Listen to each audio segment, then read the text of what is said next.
Now we are having the last section of chapter 1, which is about one-sided limits and continuity.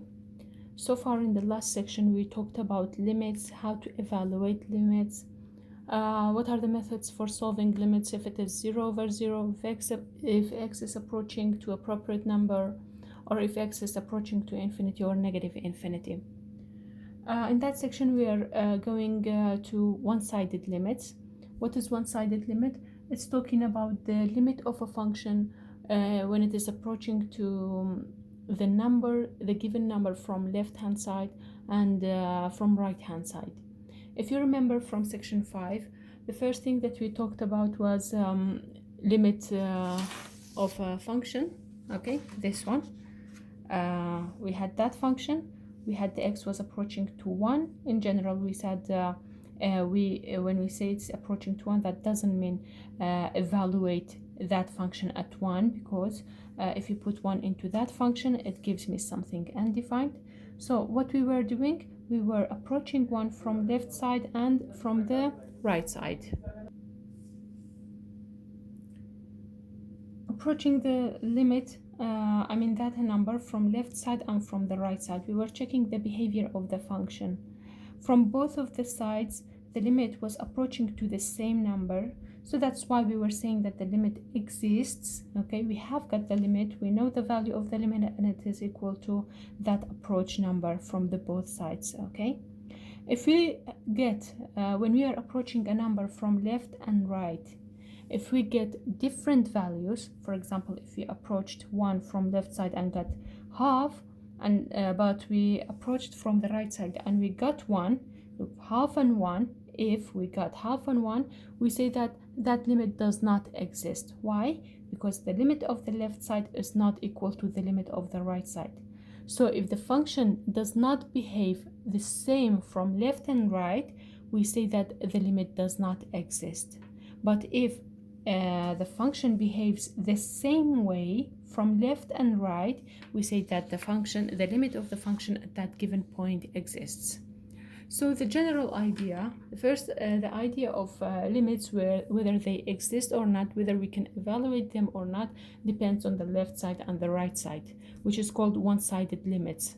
Okay, we are evaluating from each side of the function that we have got. So in general, if we have got f of x, okay, that's a function.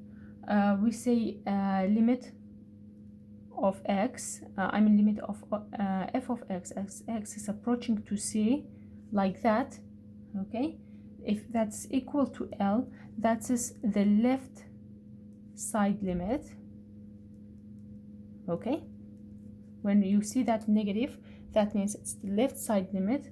And if we write limit of f of x as x is approaching to c from the positive side, that's equal to m, for example, that's a number and we get another number. That's just for explaining left and right limits. That's called right side limit. Okay, when I say limit of x approaching to c from the negative side, means left side. It doesn't mean that that's negative c or that's positive c. This is left side and that one is right side, not negatives. Okay, we have got an example. Example 161. We've got for the function f of x, that's equal to 1 minus x squared 2x plus 1. That is when x is between 2 and 0. Okay, and it is equal to 2x plus 1 when x is greater than or equal to 2. So we have got a piecewise defined function. The function is defined as 1 minus x squared for those values that are between 0 and 2, and that is equal to 2x plus 1 when x is greater than 2. It says evaluate one-sided limits. So we have to find limit of the function as x is approaching to 2 from the left side, that's equal to what? And limit of the function f of x as x is approaching to 2 from the positive side, that's the right side, is equal to what? So let's first find the left side limit. Limit of x as it is approaching to 2 from the left side. From the left side, what does it mean? We said it doesn't mean minus 2, it means numbers that are less than 2. So which are numbers less than 2? This part has got numbers less than 2, so we are considering that piece of function. So that would be 1 minus x squared. That's a polynomial. We are inputting 2 into here. Please be careful. We are inputting 2 into here, not negative 2. That negative only indicates left side, not the value of the 2. Okay, so that would be 1 minus 2 to the power of 2, and that's equal to what? 1 minus 2 to the power of 2. That would be 1 minus 4. 1 minus 4 is equal to minus 3. So the left side limit of that function is equal to minus 3. Please, again, I'm saying that, please do not put negative 2 into x squared. That negative only indicates the left side, not negative 2. The number is still 2. Okay, let's evaluate the right side limit. Okay, the right side limit means what? That means those numbers that are greater than 2. In that piece of function, we have got the numbers are greater than 2. So we are using that function, 2x plus 1, to evaluate the limit that we have got. Okay, if you put 2 into that function, what will we get? That's 4 plus 1, and that's equal to 5. So the left side limit is equal to negative 3, and the right side limit is equal to 5. It doesn't say find the limit of 2, it just says evaluate them. That is one-sided limit, left side and right side. Now we are coming to existence of limits, okay? Existence of a limit. When do we know that a limit of a function exists? Previously in the other section, we were finding limits of functions. Most of the limits that we found, not most of them, all of them, all of the limits that we found in the other section, the limits were existing. How do we know they were existing? Because we got values when we were solving the problems that we had about limits. We got values, we got solution for them. But how did we get those solutions? How do we know that? In general, if you have got limit of a function, if you have got a function, and if limit of x as it is approaching to the number that we have got from the left side is equal to the limit of the function, okay, the same function, as x is approaching to the same number from the right side. If left side is equal to right side, then we say that the limit exists, and that's equal to the limit of the function as x is approaching to the number of f of x. Okay, so when does a limit of a function exist?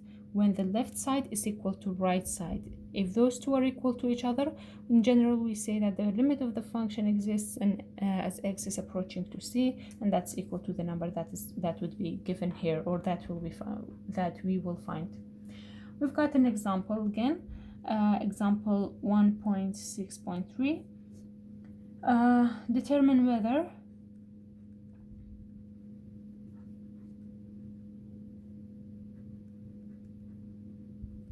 limit of x as it is approaching to 1 for f of x exists, where the function f of x is given to us as x plus 1, and that's equal to minus x squared plus 4x minus 1 for this function as x is greater than, less than 1, and for that one when x is greater than or equal to 1. Okay, so let's find whether this one exists or not. To check whether that limit exists, we have to check the validity of the left side and the right side of that limit. Let us find it. Limit of x as it is approaching to 1 from the left side. Which piece of function shall I use? From the left side, that means those numbers that are less than 1. So numbers less than 1, I'm choosing that function, x plus 1. Okay, so I'm putting 1 into here, becomes 1 plus 1, that's equal to 2. Limit of x as it is approaching to 1 from the right side, Which piece of function shall I use? I'm using that piece. Why? Because the numbers here are greater than 1. So I'm choosing that function, plus 4x minus 1. If I put 1 into here, I will get minus 1 squared plus 4 multiplied to 1 minus 1, and that's equal to 2. If you look, the limit of the left side is equal to 2 and the limit of the right side is equal to 2. What's required from us here? It says determine whether limit of x as it is approaching to 1 exists. So when it requires something like that, we have to check the left side and the right side of 1. We check the left side, it's 2, the right side is equal to 2.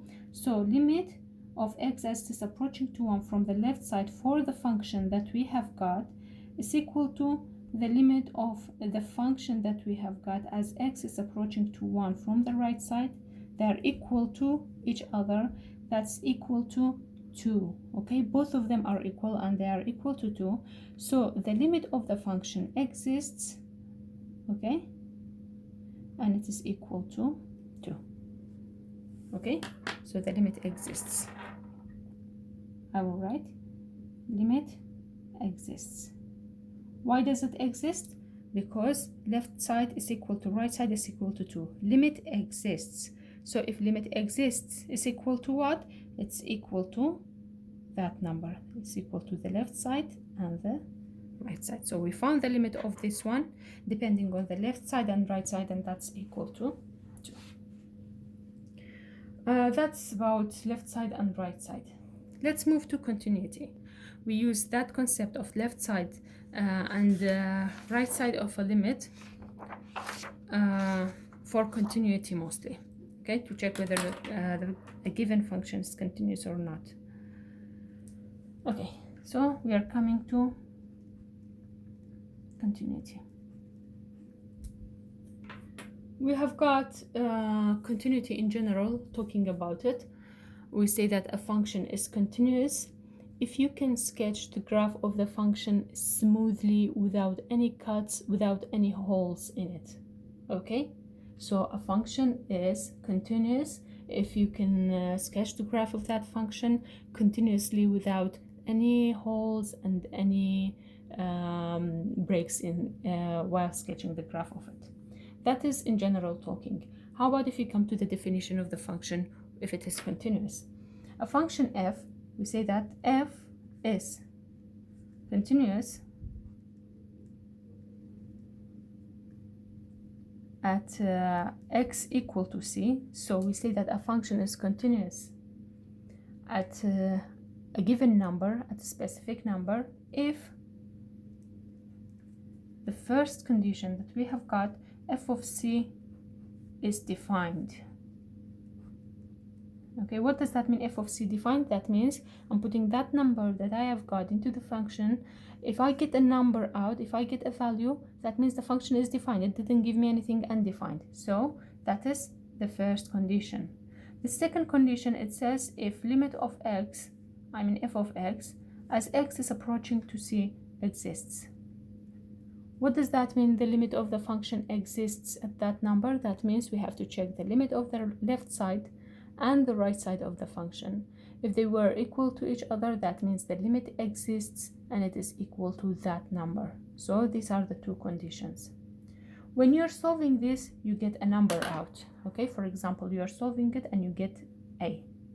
When you're solving this, you get a number b. Of course, when you're putting a number into a function, you will get a value out because it's defined. And when you're finding the limit of a function, since it exists, you will get a number out. The third condition, it says what? It says limit of the function that we have got as x is approaching to c is equal to f of c. What does that mean? That means the number that I have found here, okay, I'll write it here, that the number that I have found here and there must equal to each other. Okay, that number must equal to that number. So we have got three conditions for continuity. F of c must be defined, limit must exist, and those two numbers that we find must equal to each other. If those three conditions hold, that means the function that we have got is continuous at the given point c. Of course, if you came to this one and it was not defined, you leave those two, okay? You just directly say that is undefined, and the limit, the function that we have got is not continuous. Okay, let's come to polynomials in general. In general, whatever polynomial we have got is continuous, okay? Example 1.6.4. If you have got a polynomial p of x that's equal to 3x to the power of 3 minus x plus 5,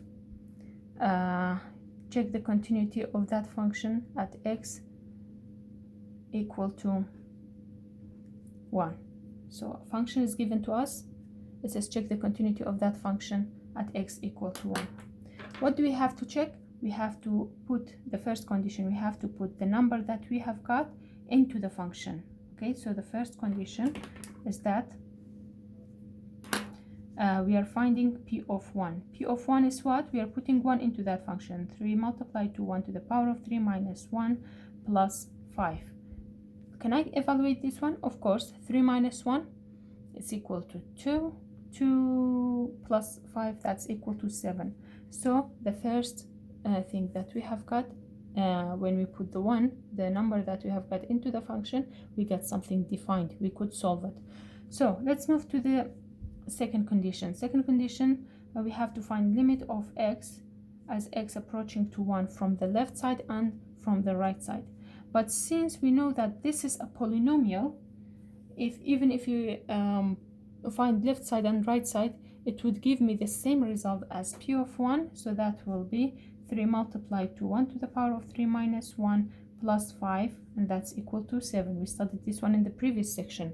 Okay, when we're finding limit of a polynomial, we are directly straightforward putting the 1 into the function that we have got. So p of 1 is defined. We put the number into the function and it is defined. We got a value. Limit of the function exists and it is equal to 7. Two conditions are satisfied. Third condition, it says what? P of 1 must equal to limit of p of x as x is approaching to 1. P of 1 is equal to what? Is equal to 7. Is that equal to limit of p of x, that's 7? Yes, it is equal to 7. So the result in this one is equal to the result in the second step. So the three conditions are satisfied. So we say that p of x is continuous at x equal to 1. Okay, so that's how you're calculating the continuity of a function. We have got another example, or let me make up another example for you. We've got f of x equal to x plus 1 and 2, where x is less than or equal to 2, and for that part x is greater than 2. Okay, check continuity. Okay, let me write simply check continuity. Of course, if the value, if that one is not given to us, if it is not saying check the continuity of that function at that given point, we know that we have to check the continuity of that function at that point at x equal to 2. How do we know that? Because the function is changing value at 2. When numbers are greater than 2, I have got this bit of function, and when the numbers are less than 2, I have got that bit of function. So I will straightforward know that I have to check the continuity of that function at x equal to 2, because 2 is the changing place of the function. Even if I do not give it to you, you have to know that. Okay, so the first condition that we have got, it says find f of 2. If you put 2 into that function, let's see if it is defined or not. If I put 2 into that function, in which piece shall I put it in? This one or that one? 2 is included in that function, so I will put it in this one. So that will be 2 plus 1. Okay, that's equal to 3. Okay, 2 plus 1 is equal to 3. So that one is defined. Second condition, it says find the limit, check the limit, existence of limit. So we have to find limit of x as it is approaching to 2 from the left side and limit of x as it is approaching to 2 from the right side of the function. As it is approaching to 2 from the left side, that means numbers that are less than 2. Okay, so I'm using that function. When it says from the right side, that means numbers that are greater than 2, so I'm choosing that beta function. So putting 2 into here, I will get 3, and this function is a constant function, so that is 2. Here, if you look at the limit of x as it is approaching to 2 for the function is not equal to limit of x as it is approaching to 2 from the right side. Why? Because this side is equal to 3 and that side is equal to 2. Okay, 3 is not equal to 2, so the limit does not exist. Of x approaching to 2, f of x does not exist. What does that mean? That means the second condition does not hold. We have got the first condition of that function holds. We could find a number, but the second one didn't hold, so it is not continuous.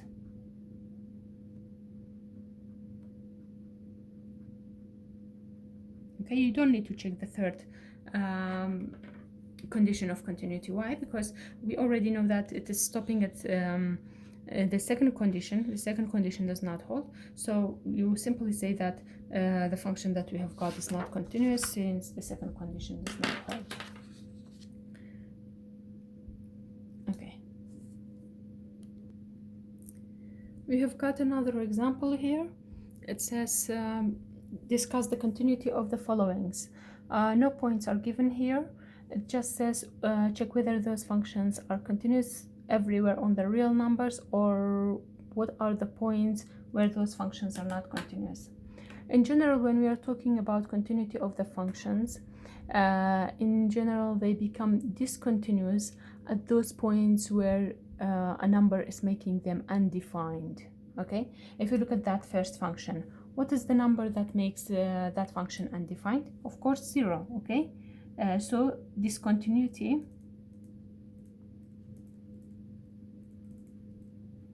is at x equal to 0.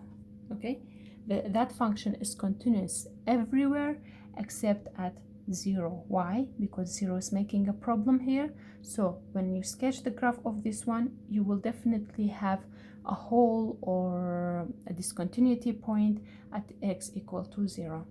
If you look at that function, where does that function make a problem? Where does that function has a problem?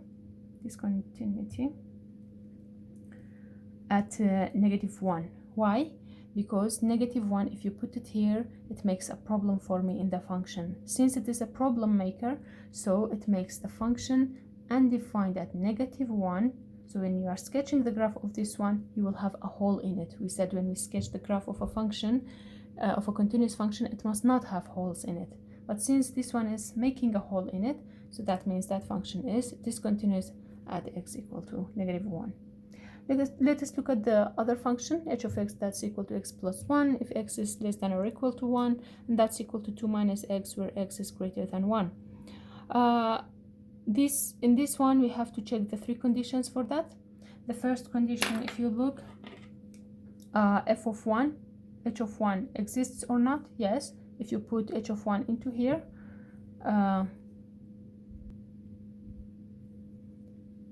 we see that we can use this function. Okay, so that will be 1 plus 1, that's equal to 2. Second one, we have to find limit of x as it is approaching to 1 from the left side, and limit of x as it is approaching to 1 from the right side. From the right side are those numbers that are greater than this number, greater than 1, so we are choosing 2 minus x, and for those numbers that are less than that, we choose x plus 1. If I put 1 into here, I will get 2. If I put 1 into here, I will get 1. From those two, I see that what? Limit of x as it is approaching to 1 for the function does not exist. Okay, what does that mean? It does not exist. that means the second condition does not hold. So the discontinuity, okay, discontinuity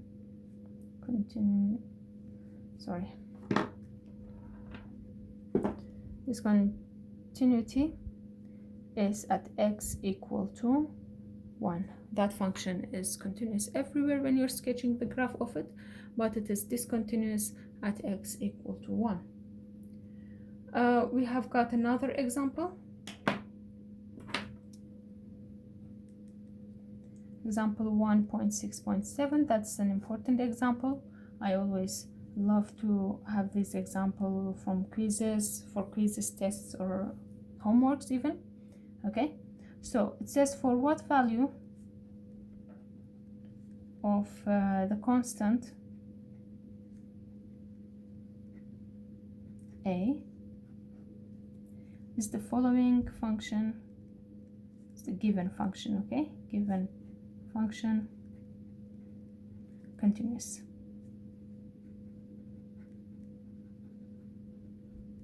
The function that is given to us is f of x, that's equal to ax plus 5, and the other piece is x squared minus 3x plus 4. It is equal to that piece if x is less than 1, and it is equal to that piece if x is greater than or equal to 1. What's the difference between this question and the others? If you look at that question, if you look at the previous questions, it was asking about the continuity of the functions at a given point, whether they are continuous or not. We were checking their continuity. We were checking their discontinuities, okay, the points where the functions were discontinuous. But in that example, it says the function is continuous, okay? It says the function is continuous, but something else is given to me, okay? In the function, there is something undefined. I have to find that undefined thing. How do I find that undefined thing? Depending on the conditions of continuity. Since I know that the function is continuous, so I will use the properties of continuity, the conditions of continuity, to solve that problem. Okay, what is the first condition that we have got? We have got f of 1. Of course, we are checking the continuity of that function. I mean, finding this one at x equal to 1. The function is continuous at x equal to 1. So f of 1 is equal to what? We are putting it in here. That would be 1 squared minus 3 multiplied to 1 plus 4. And that's equal to what? That's equal to 1 plus 4 is equal to 5. 5 minus 3 is equal to 2. We already know that f of 1 will exist because the function is continuous. The second one, we have to find the limit of left side and the right side of the function. This is the part which is important for finding that a here, okay? Even if you will not do that step, okay? Even if you will not do that step, that's fine. Just don't do it. Why you do not need that step? Because we already know that the function is continuous. So since it is continuous, that will definitely hold. I will definitely get a number out. I will get an output. So if you will not do that step, it's fine. But for finding that value of a, when you have got an unknown in a continuous function, you need the second condition of continuity to find that values which are lost, okay? So from the left side, which piece of function shall we use? For those numbers that are less than 1, we use ax plus 5, okay? And for those numbers that are greater than 1, from the right side, we have got x squared minus 3x plus 4. We're putting 1 into here, a multiplied to 1 plus 5, and we are putting 1 into here, 1 squared minus 3 multiplied to 1 plus 4. That's equal to what? A plus 5, and that one is equal to 2. Okay, from this one and that one, or let me say, since the function is continuous, so limits must equal to each other, okay? Limit of x as it is approaching to 1 from the left side of the function is equal to limit of the function as x is approaching to 1 from the right side. Why these ones are equal to each other? Although if you look at here, that's a plus 5 and that's 2. Okay, if you look like that, they seem like they are not continuous. They are not, the limit of the left side is not equal to the limit of the right side. But since I know that the function is continuous, So these two must definitely equal to each other. Limit from the left, that's equal to what? A plus 5. Limit from the right, that's equal to 2. Solving that simple equation, okay, a is equal to 2 minus 5, and simply taking this one to the other side, so a is equal to minus 3. So if you put minus 3, okay, if you put minus 3 instead of that a here, the function will be definitely continuous and hold the three conditions of continuity. So that's all about section 6. You've got lots of exercises in your course material for section 6. I hope you would do the exercises for those chapters, for this chapter, all by yourself, so that when you have got a quiz, you would have no problem in that. It was about one-sided continuity, okay, which is very important to check whether a function's limit exists or not, because we are depending on the left side and the right side of a function. If both of them are equal to the same number, then we can say that the function is having a limit and the limit exists. And then from one-sided continuity, from one-sided limits, we went to discuss the concept of continuity. Because one-sided limits helps us to find the continuity of a function at a given point. For continuity, we have got three conditions, as we said. If those three conditions hold, that means the function is continuous. Okay, I hope you would enjoy watching the video. Have a good time and bye.